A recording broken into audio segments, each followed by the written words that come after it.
prêt à faire pour nous quand nous nous réunissons. Avez-vous remarqué ce qui s'est passé depuis que nous nous sommes consacrés à Dieu? Cela a été de bénédiction en bénédiction, de puissance en puissance, de gloire en gloire. C'est simplement merveilleux. Et il continuera de faire ainsi. Quant à ces mouchoirs qui sont à quelqu'un ici, j'ai prié au-dessus d'eux. Maintenant, je veux simplement parler de ceci quelques instants. D'abord, je remercie chacun de vous pour votre joli cadeau de Noël, le complet que vous m'avez acheté. Y avait-il la même chose dans le vôtre, frère Neville? C'est ça, un complet. Eh bien, les prédicateurs peuvent toujours faire bon usage d'un complet. Magnifique, c'est bien. Cela vient qu'on transpire, et cette transpiration use les vêtements plus vite que n'importe quoi, voyez-vous. Et un prédicateur a besoin de beaucoup de vêtements, et de bons vêtements. Un tissu de coton vraiment bon marché va s'user en un rien de temps. Donc, un bon habit comme cela va pouvoir durer longtemps. Et pensez-y, vous soutenez et vous donnez ces vêtements aux serviteurs du Seigneur. Que le Seigneur vous bénisse. Jésus a dit, « Tout ce que vous avez fait au plus petit d'entre mes frères, c'est à moi que vous l'avez fait. » Donc, ce n'est pas à 2 serviteurs que vous avez acheté un habit, vous avez acheté 2 habits à Jésus. C'est ce qu'il a dit, c'est à moi que vous l'avez fait. Mais cette petite touche céleste ce matin, l'avez-vous remarqué? Aucun appel à l'autel, ni rien. Mais juste après le message, tandis que le rafraîchissement du Saint-Esprit se déversait sur les gens et que la gloire de Dieu se déplaçait, ils ont commencé à s'avancer de partout. Et j'ai aperçu certains de mes chers amis baptistes de l'église baptiste de la rue Walnut à Louisville. Ils se tenaient debout dans l'allée et baignaient simplement dans la puissance de Dieu. Oh là là! Et je les ai rencontrés après la réunion. Ils disaient, « C'est la puissance de Dieu !» J'ai dit, « C'est vrai, vous avez sûrement raison. La puissance de Dieu.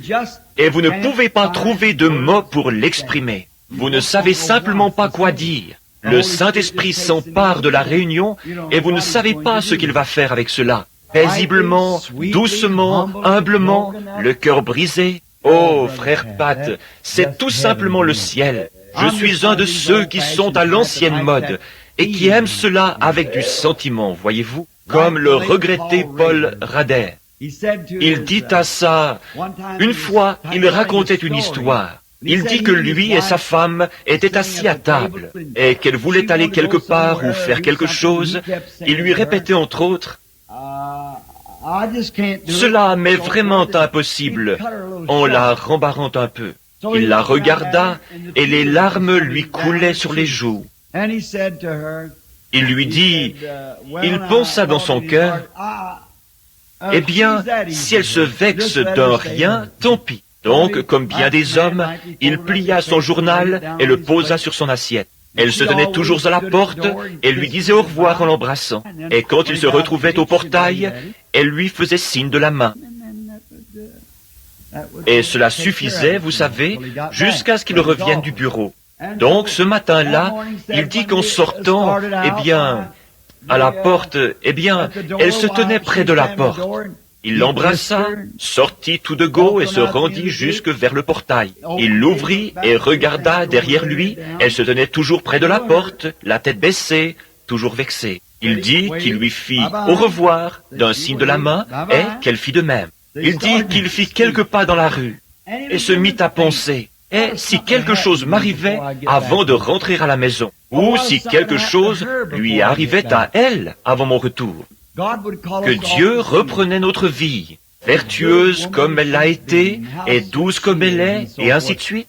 Et il dit que plus il avançait, plus il avait le cœur gros. Il fit alors demi-tour, revint en courant, rouvrit le portail, se précipita dans la maison, ouvrant la porte. Et quand il ouvrit la porte, il entendit quelqu'un pleurer, et tournant la tête, il l'aperçut debout derrière la porte. Il dit qu'il n'a jamais dit « Pardonne-moi », il n'a jamais dit « Excuse-moi », il n'a jamais rien dit. Il dit qu'il saisit sa femme et l'embrassa à nouveau, puis faisant demi-tour, il ressortit. Et quand il arriva au portail, il dit qu'elle se tenait de nouveau à la porte. Il lui dit « Bye », elle répondit « Bye ». Tout comme elle l'avait fait la première fois. Mais la dernière fois, il y avait du sentiment là-dedans. C'est justement cela. Quand il y a du sentiment là-dedans, vous voyez que c'est réellement quelque chose qui vient de Dieu. Bien, il y a eu l'élection tout à l'heure d'un nouvel administrateur, frère Sothman. Je suis sûr que les administrateurs et tous les autres sont au courant qu'à la fin de l'année financière, le 1er janvier, tous les postes de l'Église, tels que pasteurs et diacres et ainsi de suite, prennent fin. Puis, s'ils veulent continuer, pas les pasteurs, je ne voulais pas dire cela. Je voulais dire les administrateurs et les diacres et les enseignants de l'école du dimanche et ainsi de suite. Le pasteur, lui, est élu par l'Église et reste jusqu'à ce que... Et alors si les administrateurs formant le comité actuel, ou les diacres, les enseignants de l'école du dimanche, ou ce qu'il y a d'autres, veulent continuer à remplir leurs fonctions, qu'ils le fassent simplement. Sinon, s'ils ne veulent pas continuer et qu'il n'y a rien contre eux, qu'ils résignent. Les autres continuent pour l'année suivante. Et s'ils ne veulent pas continuer, ils éliront et nommeront alors un autre administrateur ou quelqu'un au poste à repourvoir. Par conséquent, cela n'oblige pas un homme à être membre d'un comité pour le reste de sa vie.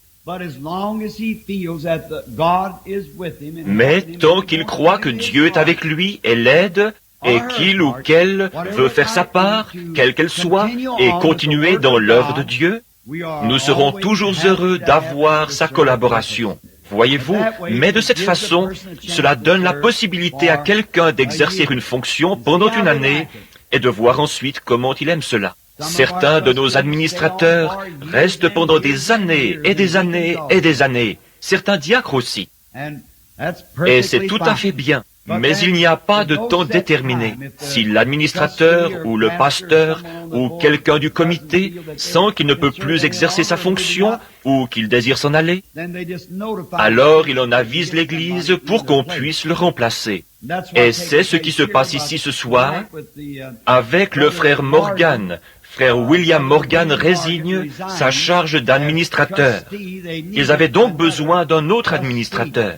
Et frère Sothman avait été désigné comme administrateur à un autre moment, puis ce soir, il a été admis dans le comité. C'est officiel aussi longtemps que l'Église, dans notre Église, l'Église est souveraine. L'Église déplace ou désigne un administrateur, l'Église remplace le pasteur ou désigne le pasteur, quoi que ce soit, c'est l'Église dans tout. C'est apostolique. C'est ainsi qu'on faisait dans les temps bibliques. Nous ressentons qu'ainsi aucune personne n'est un dictateur ou quelque chose comme cela dans l'Église. Nous ne voulons pas de cela.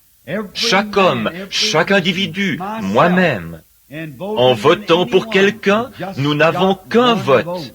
Tout comme n'importe quelle autre personne de l'Église ici, seulement un vote. Ce n'est pas ce que je dis, c'est ce que l'Église dit. Voyez-vous, ce que l'Église dans le corps dit.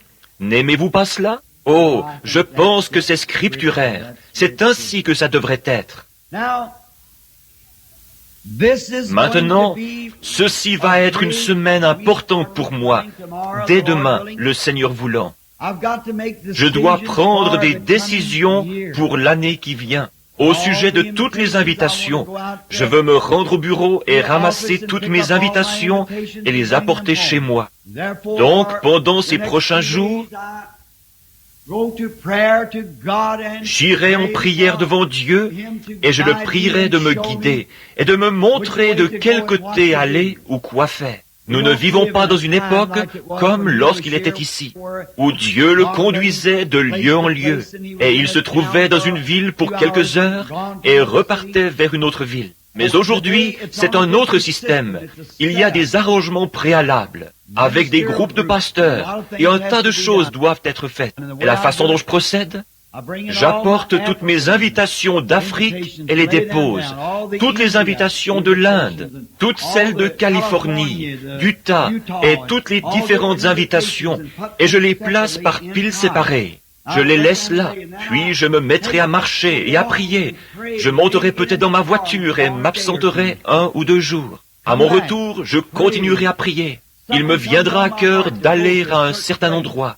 Je verrai alors si c'est juste une impression. Puis, par la suite, si cela a produit en moi une forte impression, je prends la pile où se trouve ce certain endroit. J'en retire une lettre d'invitation et la lis pour voir où cela se trouve. Puis, de là, voici la raison pour laquelle je fais cela. Imaginez que vous voyagez à bord d'un avion pendant 72 heures. Ballotté dans tous les sens, à travers la tempête, si jamais vous avez voyagé outre-mer. Vous ne savez pas, parfois vous êtes en haut, et parfois cela descend et balance, et ballotte et tangue à travers ces nuages, et au-dessus de l'eau pendant 3 jours et 3 nuits. Pendant 3 jours et 3 nuits. Et ensuite, vous mettez pied à terre dans un pays, et le premier à venir à votre rencontre, c'est Satan. Eh bien, le groupe de pasteurs a dit ceci. Quelques-uns d'entre eux sont divisés quant au vote, et quelques-uns sont pour. Voyez-vous, alors peut-être direz-vous ceci, eh bien, peut-être que le Seigneur ne voulait pas que je vienne. Mais lorsque vous êtes envoyé de Dieu, vous êtes prêt à rencontrer l'ennemi. Vous dites, je pose ici mon pied au nom du Seigneur Jésus-Christ. Je viens au nom du Seigneur Jésus, et je resterai ici jusqu'à ce que son œuvre soit accomplie.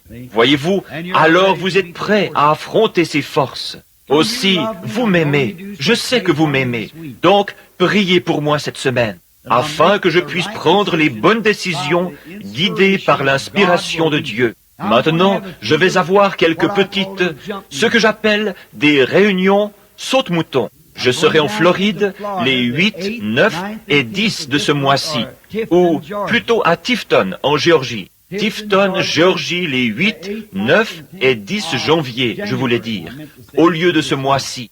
Puis je dois aller à Glasgow, Kentucky, et peut-être à Somerset, Kentucky, juste pour un soir, et peut-être à Campbellsville, Kentucky, et frère Rogers désirait que je vienne un soir chez lui, ce que nous n'avions pu faire l'autre fois. Maintenant, priez pour frère Rogers. Nous avons fraternisé aujourd'hui, et le prenant par la main, je l'ai trouvé mal en point physiquement. Donc, priez pour frère Rogers, qui se trouve par ici. Il en a pris beaucoup sur ses épaules là-bas, et cela l'a rendu nerveux et l'a affecté. Et en ce moment, il ne se porte pas bien du tout, et sa femme non plus. Donc, priez pour ce couple. Ce sont de braves enfants de Dieu. Et je lui ai dit que si le Seigneur le voulait, je lui accorderais un soir. Et frère Raddle, l'une de nos petites églises sœurs, ici sur la route 62, un garçon timide, il venait ici et ne pouvait même pas lever la tête. Et il venait à la maison, et je pense que les gens pensaient que c'était un vrai casse-pied. Mais il y avait quelque chose au sujet de ce garçon qui semblait réel. J'ai continué de rester avec lui et de rester avec lui. Et je disais, frère Raddle, vous le pouvez. Il m'a dit, frère Branham, quand je me retrouve face à un auditoire, j'ai l'impression que mon cœur remonte dans ma gorge et je suis incapable de dire un seul mot. Je lui ai dit, restez où vous êtes et ravalez-le, puis parlez au nom du Seigneur. Voyez-vous, et à présent, il a un tabernacle de la dimension de celui-ci, ici sur la grande route. Il se rend utile. Tenez bon, ce garçon avait un appel de Dieu. Je connaissais son père et sa mère. Ce sont des gens très bien. Puis nous devrions avoir Junie un soir là-bas à New Albany. Et vous savez, quelques petites réunions, histoire d'avoir un soir ici et un soir là. Ensuite, si tout se passe comme prévu, vers le 25 janvier, je partirai pour Miami pour le Congrès international des hommes d'affaires du plein évangile, et de là vers Kingston, Haïti, pour descendre ensuite en Amérique du Sud et remonter par le Mexique. Et de là nous partirons pour l'Afrique, de l'Afrique nous irons en Scandinavie, et ainsi de suite comme cela. La majeure partie de l'année sera, je crois, consacrée aux réunions d'outre-mer. Donc, priez pour moi, je dois prendre la bonne décision. Maintenant, c'est seulement si c'est la volonté du Seigneur. Sinon, je suis prêt à aller n'importe où, à n'importe quel endroit, peu importe où c'est, je veux y aller. Mais tant que je pourrai rester dans cette poussière de la terre dans laquelle Dieu m'a mis, je veux prêcher ces richesses insondables jusqu'à ce que la mort me retire de ce corps. C'est ce que j'ai résolu par la grâce de Dieu s'il veut seulement me venir en aide. S'il retire sa main de moi, le diable me tuera. Donc priez que Dieu garde sa main miséricordieuse sur moi. Je ne réclame pas sa justice, je réclame sa miséricorde. Voyez-vous, sa justice, non, je ne pourrai pas la supporter. Je n'implore que sa miséricorde, parce que je sais que je ne suis pas digne, et personne ne l'est. Et nous ferions mieux de ne pas réclamer sa justice. Nous désirons sa miséricorde. Maintenant, ce soir, je suis un peu enroué, mais je ne pouvais pas laisser passer l'occasion de parler à ce beau groupe de chrétiens. Attendez, juste avant de faire cette annonce, laissez-moi dire une chose.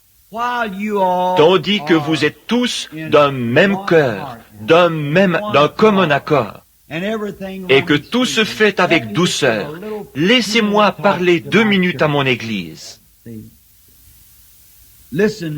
Voyez-vous, écoutez, mes chéris dans l'Évangile, mais les joyaux de ma couronne, si je devais en avoir une, l'acquisition du sang de Jésus, c'est intentionnellement que je suis revenu comme ceci. C'est au cours d'une partie de chasse, d'un voyage, que frère Roy Robertson, frère Bankswood et moi-même avons décidé que nous pourrions apporter, revenir. Frère Roy et nous tous parlions de notre pasteur, frère Neville, et un homme qui se tient toujours devant vous comme pasteur, et ainsi de suite. Nous l'aimons, mais même si frère Neville est le copasteur, cela semblait un peu difficile pour frère Neville de devoir se contraindre à le faire. Voyez-vous, ainsi nous avons prié, et il semble que c'était la volonté du Seigneur que je le fasse. Donc, j'ai dit au Seigneur que s'il m'aidait, je ferais de mon mieux. Et après m'être consacré moi-même, et après avoir incité l'Église à faire de même, maintenant, si Dieu nous a bénis comme il l'a fait au cours des dernières réunions, avec cette petite consécration, que fera-t-il si nous continuons ainsi? Voyez-vous, continuez simplement. Maintenant, écoutez, vous êtes pleins d'affection les uns pour les autres. Je vous voyais debout dans les allées ce matin, simplement en train de pleurer, vos mains levées vers Dieu, tandis que ce merveilleux esprit se manifestait parmi vous.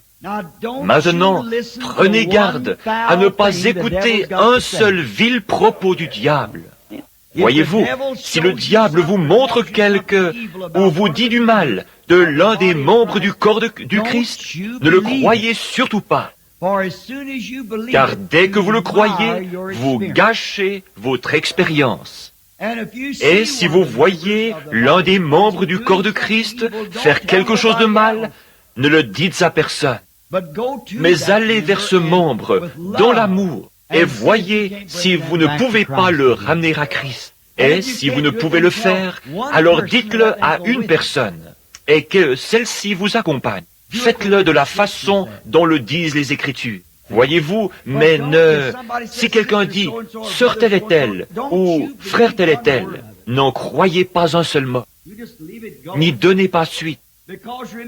Parce que, souvenez-vous, c'est le diable qui essaye de vous détruire. Maintenant, attendez-vous à ce qu'il cherche à s'introduire, car il le fera. Laissez alors le maître de la maison, la foi, se tenir juste là et ne recevez pas une seule chose. Ces gens ont été assis dans les lieux célestes avec vous. Vous avez eu communion ensemble autour des bénédictions de Dieu.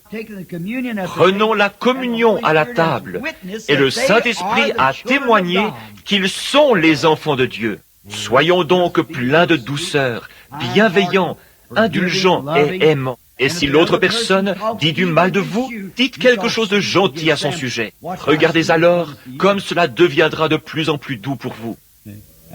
Voyez-vous, c'est juste. Rendez toujours le bien pour le mal, l'amour pour la haine. Et simplement, te sens-tu mieux, ma chérie? La fillette qui est derrière? Tant mieux. Je suis si reconnaissant. Oui, je suis simplement allé derrière. Elle était pliée en deux. Et le Seigneur Jésus l'a maintenant relevée et l'a présentée à l'Assemblée. Nous en sommes si reconnaissants. C'est pour cela que j'ai quitté la chair tout à l'heure. Ils disaient qu'ils avaient prié et ne parvenaient pas à atteindre le Seigneur. Donc, ne manquez pas de faire cela. Prenez-en l'engagement devant Dieu en disant « Ô Dieu, par ta grâce, c'est ce que je ferai. » Peu importe si quelqu'un dit du mal, répondez par le bien. Ne pensez pas de mal. Si, en fait, vous pensez du mal et que vous le dites hypocritiquement, alors vous avez tort. Continuez simplement à vous consacrer à Dieu jusqu'à ce que vous ayez vraiment un bon sentiment envers cette personne. C'est ainsi qu'il faut faire. C'est alors que votre âme sera simplement inondée par la douceur des bénédictions de Dieu. C'est ainsi que vous vivez victorieux. Alors rien ne peut vous nuire, aussi longtemps que vous aimez. Eh bien, direz-vous, voyez-vous, si vous avez les langues, elles cesseront. Et si vous avez la sagesse, elle disparaîtra. Les prophéties, elles prendront fin. Mais lorsque vous avez l'amour, il demeure à jamais. Voyez-vous, et n'aimez pas seulement ceux qui vous aiment, mais aimez ceux qui ne vous aiment pas. Car il est facile pour moi d'aimer quelqu'un qui m'aime, mais essayez d'aimer quelqu'un qui ne vous aime pas. C'est ainsi que vous pouvez reconnaître si vous êtes chrétien ou non. Lorsque quelqu'un ne vous aime pas, vous l'aimez malgré tout dans votre cœur. Maintenant, si vous ne faites pas cela, continuez de vous cramponner à Dieu. C'est là, car je sais que cela est la vérité. Amen. Je sais que c'est la vérité. Maintenant, nous allons ouvrir la précieuse parole au livre des Hébreux, chapitre 11, juste pour un court message. Je suis un peu enroué, mais j'ai passé un merveilleux après-midi en compagnie des frères et sœurs. Et je n'ai pu rentrer qu'un peu avant 6 heures. Je suis entré en courant dans la chambre à coucher et me suis agenouillé à côté du lit pour prier pendant quelques instants. Je me suis relevé et pris ma Bible et me suis mis à lire. Puis j'ai vu une Nous allons nous lever pour nous consacrer à Dieu selon la recommandation du prophète. Tutashimama yulu tulitolee kwa Mungu kufuatana na kanuni ya nabii. Si vous avez bien suivi, il a montré que le Branham Tabernacle était en harmonie. Kama mnafuata mzuri benzi, anaonyesha kusema ke Branham maskani ilikuwa mapatano. Et il a montré, il a donné des conseils pour que cette harmonie-là puisse perdurer. Akaleta mashauri ya kusema kile mapatano ipate kukawa. Et que si vous apprenez quelqu'un, il vient seulement vous raconter les mauvaises choses de quelqu'un d'autre. Frère Branham dit, ne donnez pas suite à cela. Ça veut dire, ne dites rien. Kama unafuata ndugu mwa fulani anakuwa kuonesha bubaya bwa ndugu mwa mwingine, ni kusema ki hapana kushikia bila na kuonesha. Sœur, vous comprenez? Badada mnashikia? Oh, fulani anasema, walifanjwa vile, anasema. Frère Branham dit, hapana kusemea amu sauti hata moja. Uhesabu ile mambo. Fasao kushikia hapana. Le prophète dit, si vous écoutez les mauvaises choses d'autres personnes, ça détruit votre expérience chrétienne. Na Biblia inasema kama unashikia kuonja kwingine kwa mtu mwingine, kuku na vunja kuonja kwako. Un chrétien est une personne qui est faite pour n'écouter que des bonnes choses. Mkristo ni ule mtu anatungiwa tu njoo kushikia paka bintu bizuri. Le prophète dit, aimez vos ennemis et priez pour eux. Na Biblia inasema mpende baadui benu na mbaombe. Mais il montre que pour que le Branham Tabernacle arrive à ce niveau-là, il s'était consacré à Dieu. Alionyesha kusema ke njoo Branham maskani fike mkile kipimo ilitolea kwa Mungu. Pendant 10 minutes, nous allons faire une prière de consécration. Ça veut dire d'abandon total à Dieu. Mumadakika 10 tutafale maombi ya matoleo ya kuriachiria muutele kwa Mungu. Vous demandez à Dieu de vous prendre totalement, vous vous abandonnez à lui pour être entièrement à son service. Ulomba kwa Mungu apate kukuchukua muutele hivi upate kuya muutele mkazi yake. Prions le Seigneur. Tombeni Bwana. Que chacun se consacre à Dieu. Kila moyo alitolee kwa Mungu. Consacrez votre cœur à Dieu. Tolea moyo wako kwa Mungu. Votre âme à Dieu. Nafsi yako kwa Mungu. Merci Seigneur. Votre esprit. Roho yako kwa Mungu. Votre corps. Mwili yako te mzima. Votre bouche. Kinwa chako kizima. Vos yeux. Mencho yako. Vos oreilles. Masikio yako. Votre cerveau. Akili yako. Votre mémoire. Mawazo yako. Vos imaginations. Kuwaza kwako. Vos sentiments. Maamu yako. Tout ce que vous êtes. Byote biloko wiko. Vos ambitions. Bifukishio byako. Vos objectifs. Kifukishio kyako. Vos visions, ce que vous poursuivez. Maonyo yako akile kuna tafuta. Consacrez-vous. Turitoleeni. Dites à Dieu de vous nettoyer par le sang de Jésus, son Fils. Sema kwa Mungu akunaushe kupitia damu ya mwana Yesu Bwana wake. Si le diable a déjà mis sur vous son empreinte, kama shetani ashoka lu yako manyao yake, que le sang de Jésus efface cela. Damu ya Yesu pate kuzimisha ile. Non, je le crois mes frères. Naaminia banduku. Je crois que Dieu peut faire ça. Naamini kusema ke Mungu anaweza kufanya vile. Toi ma portion